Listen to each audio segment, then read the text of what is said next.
Well, what's up again there, guys? Brian here, the Three Topics Gamer here to share with you my official movie review for the live-action adaptation of the Mortal Kombat franchise, simply titled Mortal Kombat 2021. Now, this movie was directed by, I believe, first-time director Simon McQuaid and stars the actors of Louis Tan and Joss Lawson. And without getting into too many spoilers, this Mortal Kombat movie simply acts as a prequel setup to the actual Mortal Kombat tournament itself, in which you pretty much have the forces of Shang Tsung attempting to pretty much wipe out the champions of Earthrealm before the tournament happens. Therefore, they can win the 10th and final Mortal Kombat tournament by default so that they can invade Earthrealm. Now, I'm just going to say this, that I'm a big fan of the 1995 live-action Mortal Kombat film. That is, without question, my favorite live-action video game film of all time, and for those who've been watching my channel for a while, you know that Mortal Kombat is without a doubt my favorite fighting game franchise, video game franchise of all time. So I had a lot of hope going into this film. However, I did have a number of fears and concerns, and while I'll say this, I think that this Mortal Kombat movie is a good one, but it is nowhere near as great as it could have been. Now, I'm going to go over the things that I actually think really work well in this film, and then go over what I think are the problems. For one, the first, I'd say, 10 minutes of this film are absolutely incredible. I think that the backstory kind of showing the rivalry between the Shirai Ryu and the Lin Kuei and how Sub-Zero wipes out Scorpion's family, that all works pretty much well. In fact, I think the two primary actors who fill those roles of Hanzo Hasashi and Bihan do an incredible job in their scenes. There's definitely some serious, magnetic chemistry between those two, and anytime those two are on screen together, it's gold. So the first 10 minutes are absolutely amazing. In fact, I'll say this much. That first 10 minutes is better than pretty much everything that happens in Mortal Kombat Annihilation, and I promise you that's the last time I'm going to mention that film. Past that point, I think that some of the fighting in this film is actually spectacular. I think the inclusion of a lot of the special moves that fans of the game like me will instantly notice. There's a lot of Easter eggs. I think the music in some parts is good. I like some of the references. I love the humor, and I'll say this much. Without a doubt, the best character in this film is Joss Lawson's portrayal as Kano. Kano is, without a question, the MVP of this film. And it's kind of strange because you would think that a character like Kano and the position he's in this movie would kind of play like a much lower position character. But he is so good in this role that he pretty much steals the show. Now, you kind of always want that character that needs to act as kind of like the audience's voice piece for those who aren't familiar with the lore.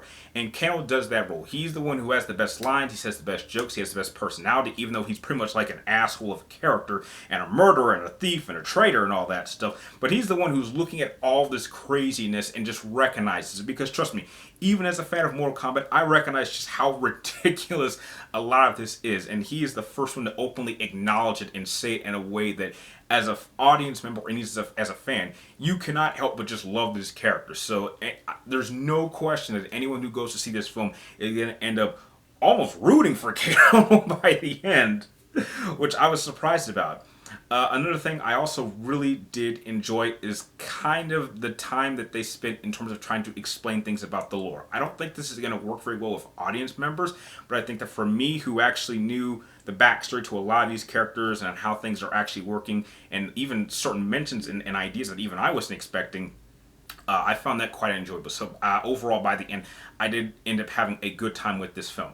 The problem is that the things I was concerned about the most about this film ended up coming true, and they ended up actually being worse than I thought they were going to be. And the biggest flaw I have with this movie overall is the character of Cole Young, who is a brand new character that is not from the games, but for whatever reason, they wanted to add a brand new character to kind of act as the audience's voice piece.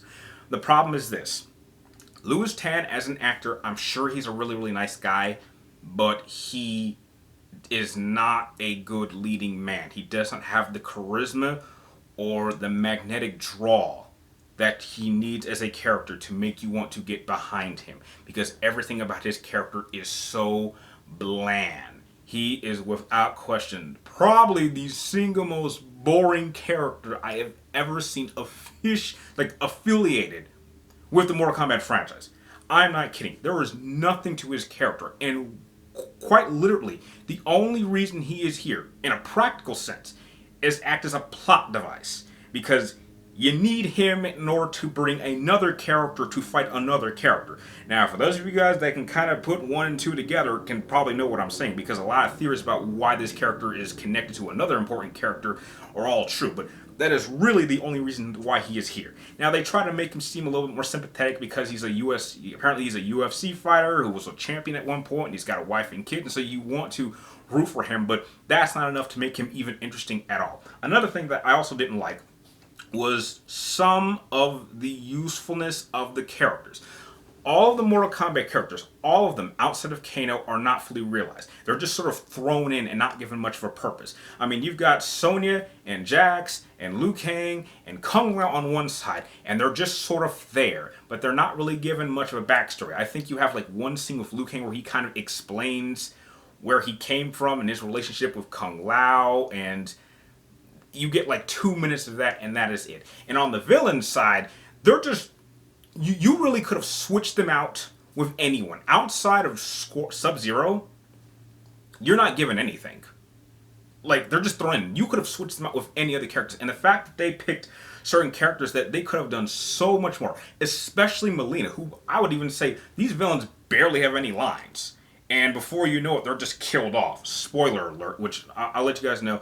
I'm going to do a spoiler review about this after I upload this video. Another thing that I thought was a little bit odd was some of the special effects. Now, the special effects for some characters is really, really good. I would say the ice effects for Sub-Zero are absolutely fantastic. In fact, I would say anytime you see Sub-Zero on screen, he has this kind of like horror monster-like presence. You know that when he shows up that things are about to go down and he needs to be taken seriously because he can take out everybody. But I think that some of the visual effects on the characters like Goro don't look very good. I thought some of the powers and the special attacks didn't look all that great. And it's just some of the other character performances. I'll even say these characters like Raiden and Shang Tsung are almost completely useless here. The two primary actors who play these roles cannot hold a candle to the 1995 portrayal of those characters.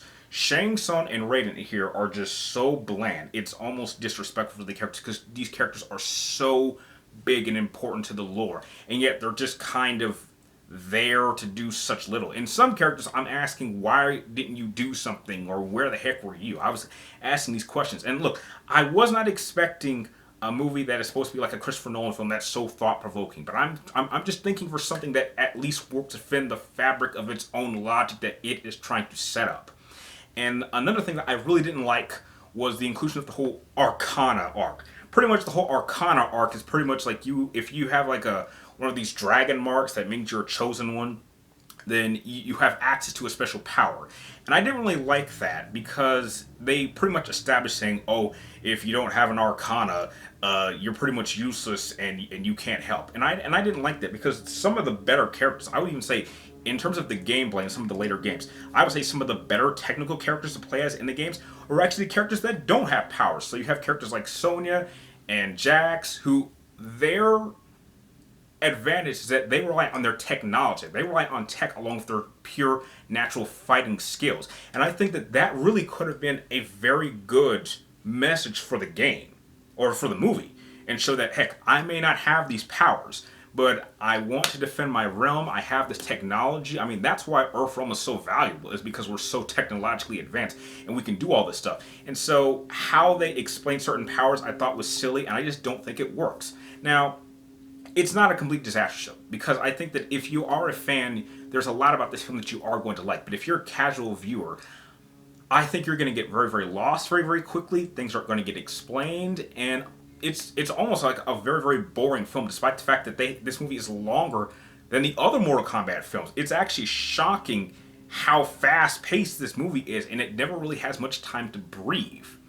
And that they don't have time to realize their characters. Some of the fighting, though it looks good at times, some of the editing is really, really off outside of two primary fights that you've seen a lot of promotion for. They pretty much promoted the best parts of those fights, and so there's very little to actually see in the movie itself, even though those, I would say, are the best filmed.